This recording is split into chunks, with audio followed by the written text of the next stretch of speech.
All right, welcome back to the program, and let's quickly take our interview right now. The Executive Director at Africa Institute, Dr. Belli, who is joining me at the table. Welcome, Dr. Bell, and how have you been doing?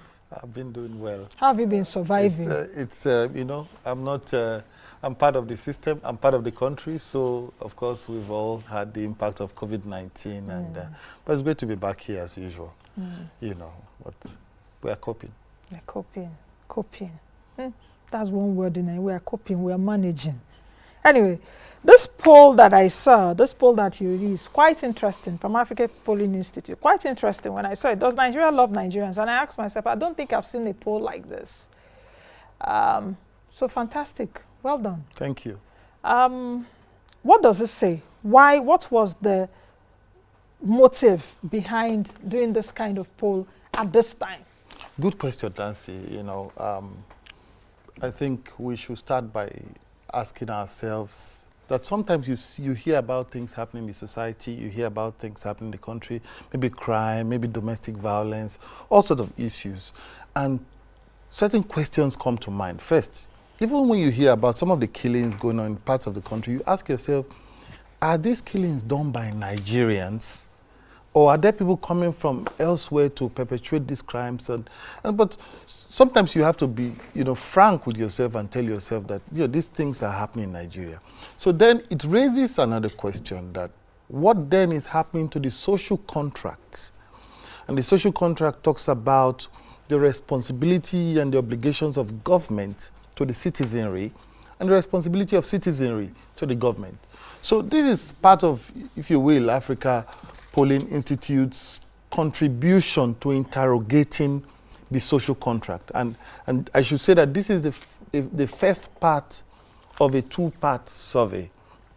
And so the first part is, does Nigeria love Nigerians? And the second part is, do Nigerians love Nigeria? Oh, so because I preempted you when I even in my precisely, do you love Nigeria? And I didn't precisely, yes. So that's the second part of the survey. What would you do for the country?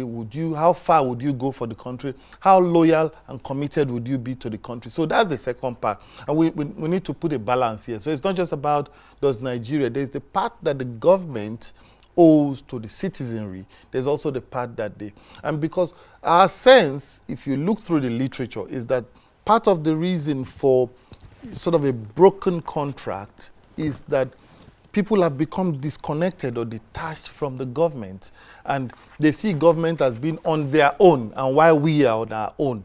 And that's what's leading to some of the rift or the civil unrest we are getting in various parts of the country.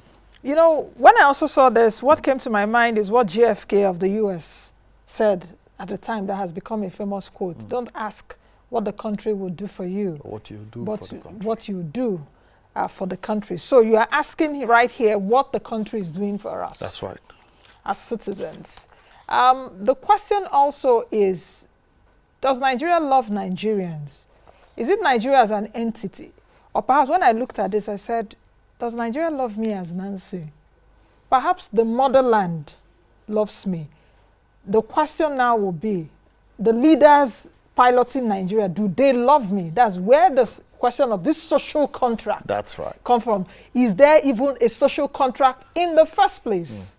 So good point. And that's why, you know, this study is really interesting. And why it's interesting, because we had the opportunity to ask a pointed question to Nigerians. Do you believe Nigeria loves you as a citizen? But then we also had the opportunity to pick up certain indicators and use those indicators to, you know, interrogate this question further. So indicators sort of, are you proud of being Nigerians? How well do you trust the Nigerian state? If you encounter problems abroad, do you think the Nigerian government will come to your aid? You know, if you fall terminally ill, or how well do you think we care for those who are terminally ill? I mean, you drive around town sometimes, you see some people now making business out of people who are really ill. I mean, if there was a system where those people, once you have those kind of ailments or diseases that we know the state knows you cannot pay for yourself, there will be provision. Instead of certain people making off or using them for business. So we also asked other questions like, how do we care for the elderly? How much care do we give the elderly in this country? And of course, people living with disabilities.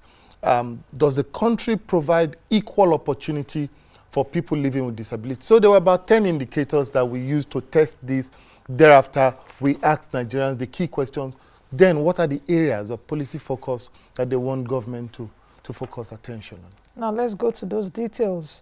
The first one I'm seeing here, the chart. Are you proud to be Nigerian?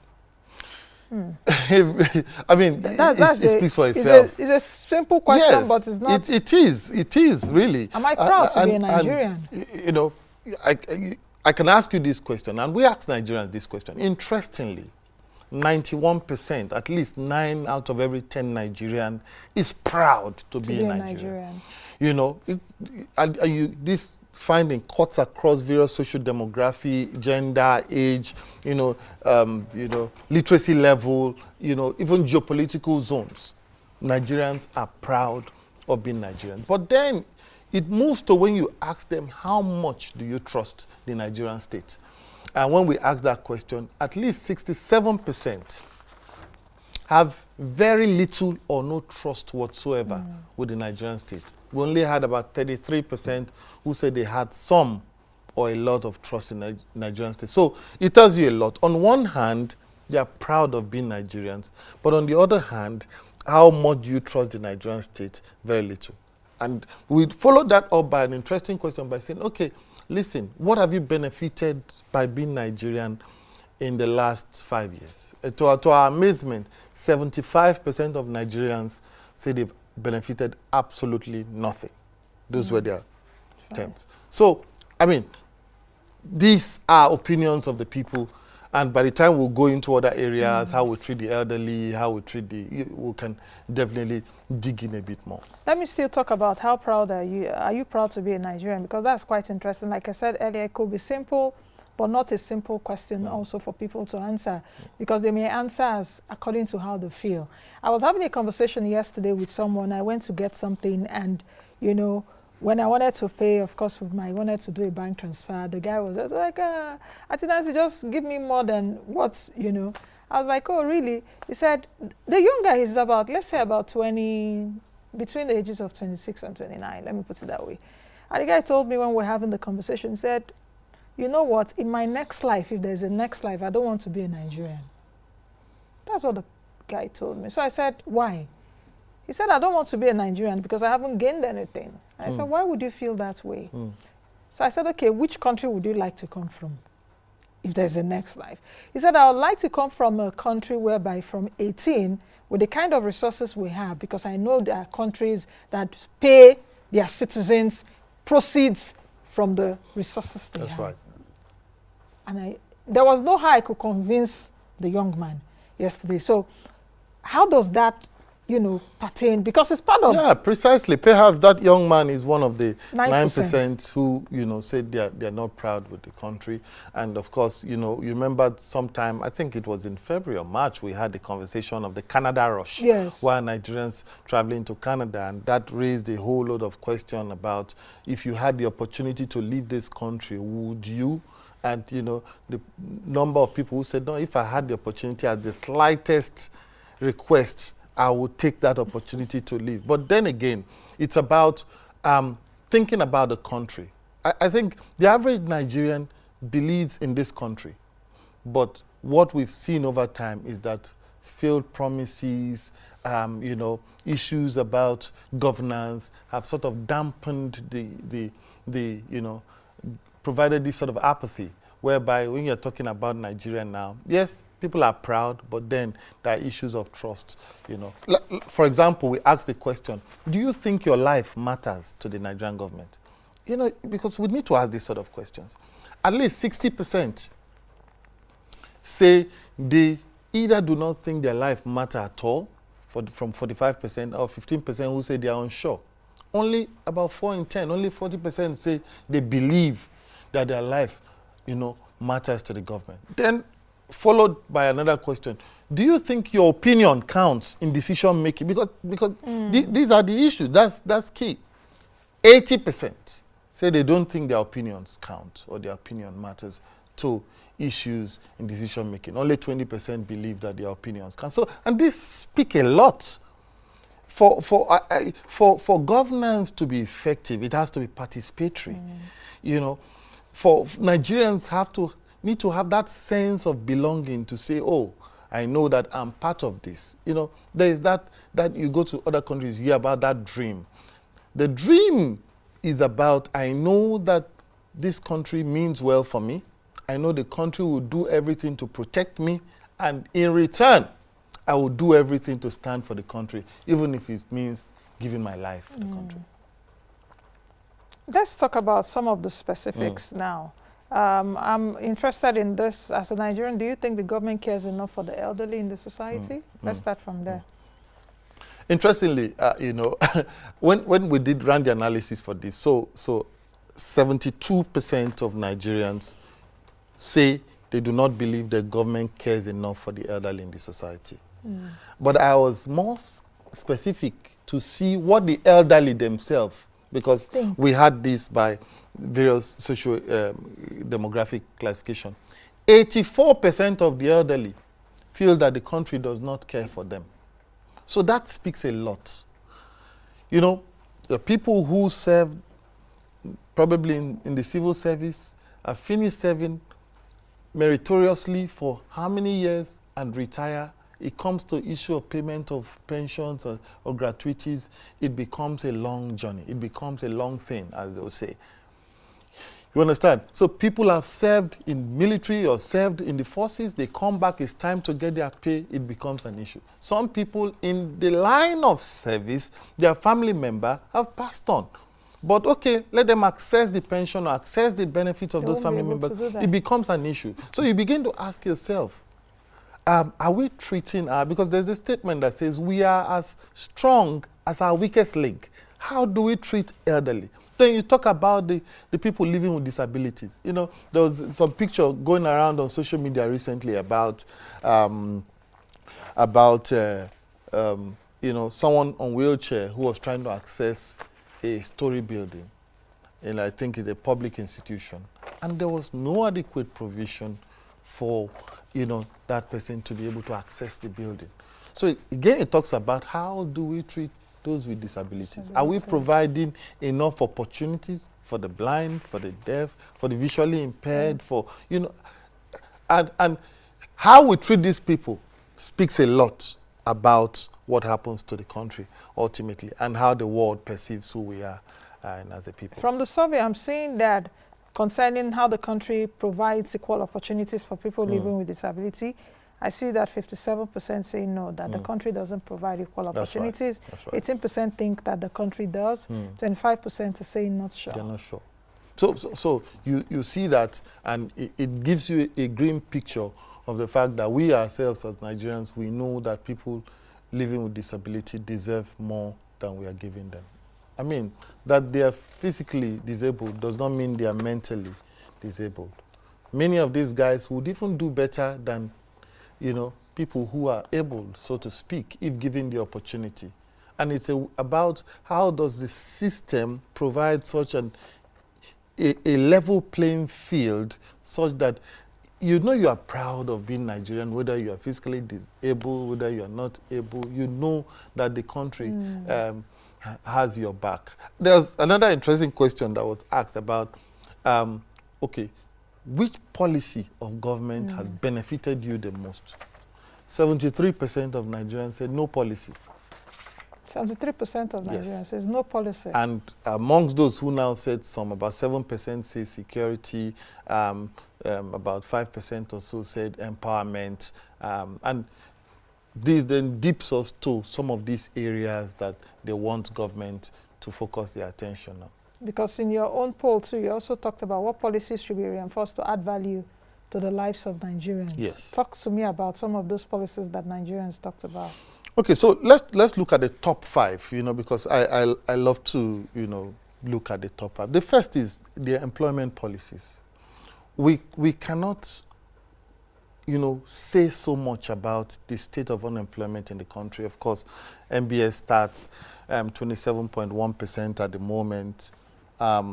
if you also add the underemployed 28.2%, so you're having almost 50, what, 55. percent thereabout of your population unemployed. That's not good enough.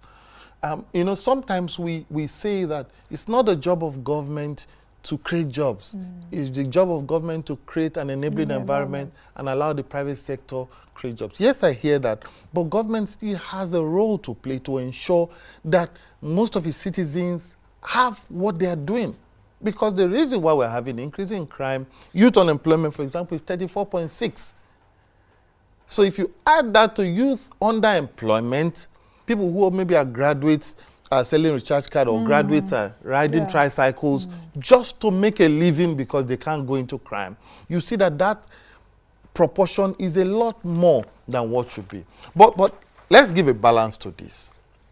The second part of what Nigerians want government to focus on is security. Without security, investments can't come. A lot more needs to be, I've said this on your show time without number. A lot more needs to happen on security. Then we'll talk about good governance, we'll talk about corruption, before we'll talk about empowerment.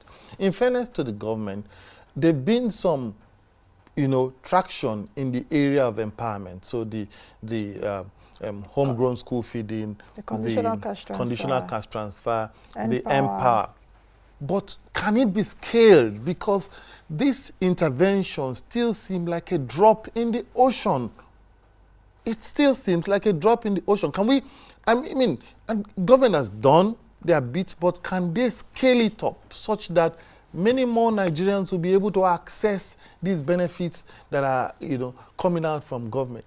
Because the truth of the matter is, let's not forget that we're still the poverty capital of the world, and you have over how many percent of your population really poor.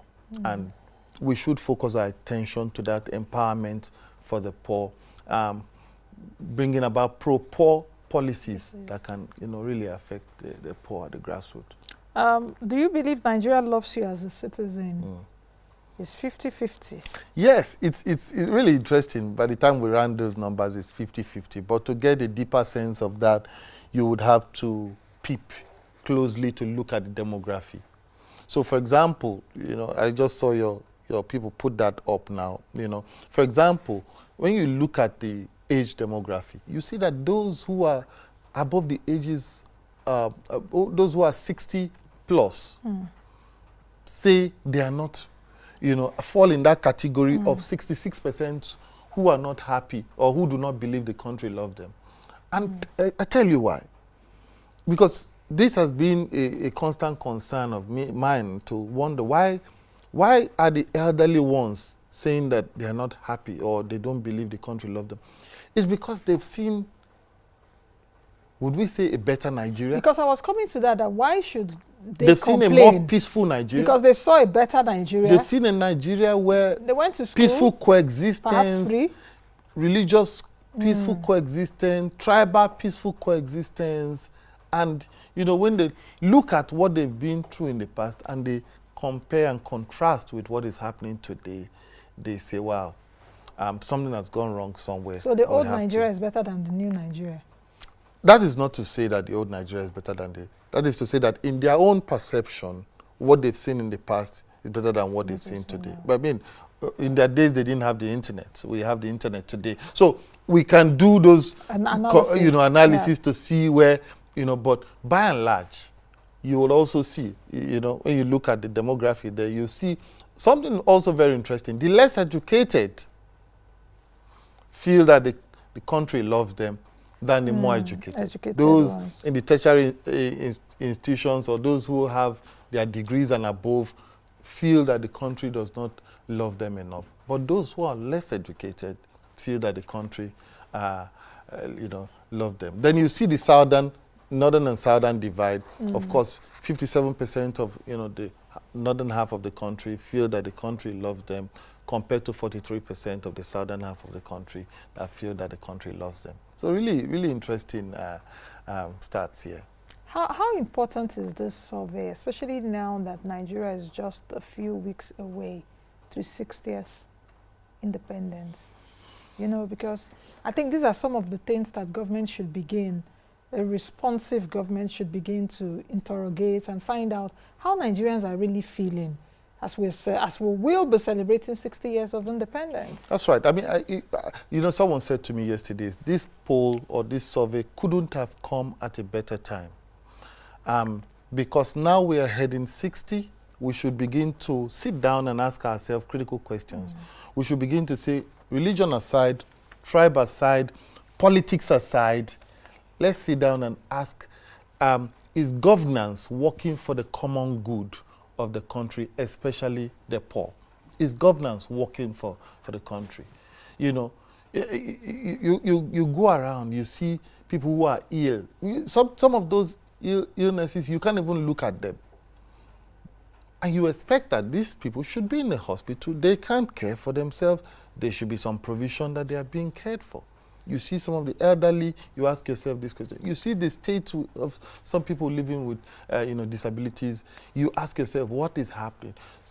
Does the country love its citizens? And that's why we conduct a study of this nature. But as I said, this is the first leg. There's still the second leg. Do you love Nigeria? Would you pay your tax? Would you do things to support and promote the unity, the peaceful coexistence of the nation? How far would you go? And those are, still other areas to come as we I asked this question earlier, and I don't know if you've sufficiently answered it in terms of if there's really a social contract. Because you are interrogating the social contract that government has with Nigerians. Because if you take a look at it, really, most Nigerians are providing, now there's electricity tariff increase, fuel hikes. People are not taking it lightly. Food prices are on the increase and predicted it will still increase. Let me not just be an angel of doom today. Food prices will still go up because we have inflation in double digits. So is that existence of social contract? Because you take a look at it, I may not be having light even up to 6 hours a day. I have to power my generator. The road to my house, there are potholes. Nobody is filling it up. Yet they are breathing on me. I'm a taxpayer. We've seen what FIRS, I'll come to that in a bit because I think FIRS has clarified what the federal government talked about, self-certification. So things like that. I open a business, all sorts of people are coming on Monile in Lagos. So you take a look at that. Where is the social contract? Is there even a social contract? As long as there's a state, there's a social contract. Or there should be a social contract? No, as long as a state exists. We won't talk about social contracts if there's no state. The theory, in literature, the theory of social contract presupposes that as long as there's a state in existence, there is an unwritten social contract. And that unwritten social contract comes with some unwritten obligations from both sides. So, for example, government should be responsible for providing security for lives and property. Government should be responsible for providing the welfare of the people. Government should be responsible for putting out policies that will make life better for the people. That's on the public side. They should pay their tax. They should be loyal to the state. They should do what they can to support the state. They should support the state's programs and state activities. But then the question, just as you've raised, is, are citizens involved in decision making? And we ask that question. Are citizens involved? So if 80% of your population is either unsure or they're saying, no, we know our voice do not count. For example, before the tariff was increased, was there a survey conducted with Nigerians to find out what they would think if the electricity tariff was increased? Was before the PMS price was increased, was there a survey or a national poll to find out what, because sometimes it'd be useful to say, okay, the current arrangement is not working. We may consider some increase in. What do you think would be a fair increase? Because we often feel that the ordinary man has no say or has no voice. No, the voice of the ordinary man is gold. And let's not forget, it is the citizens that put the government in power. Okay. All right. Just finally, just in about 30 seconds, okay. People, do you believe your life matters to the Nigerian government? How much trust do you have in the Nigerian state? Do Nigerians believe that The data shows that 60% at least do not believe that their life matters. 45% clearly say that they know their life do not matter. 15% say they are unsure as to whether or not. Only 4% or 40% of that population, feel that their lives matter. And this, in itself, speaks a lot about what government should be doing to assuage the opinions or the feelings of Nigerians. Just as we heard from, the interviews from the market, there's a lot that needs to be done to lessen the burden. Of course, that COVID-19 had come with so much pain of its own. And amidst COVID-19, there should be certain considerations that government should have for the citizens and need to look into. All right, just before we go, the FIRS on its Twitter handle concerning the news about self-certification, I've got to say this before we go. The FIRS is saying that it would like to refer the esteemed taxpayer and general public to the public notice. This is required for due diligence in line with the requirements of income tax. The FIRS is saying that the self-certification forms are to be administered by financial institutions to enable account holders clearly document their respective jurisdictions of tax residents, relevant financial information, and other stakeholders. So that's it on the screen from the FIRS concerning the self-certification. Dr. Ihua, thank you for joining us Always today. My pleasure. I will come back for the second leg. Do you love Nigeria? Yes, do Nigerians love Nigeria? All right, that's the much you can take on today's edition and this week. So it's a wrap. Thank you all for investing your time this week and today.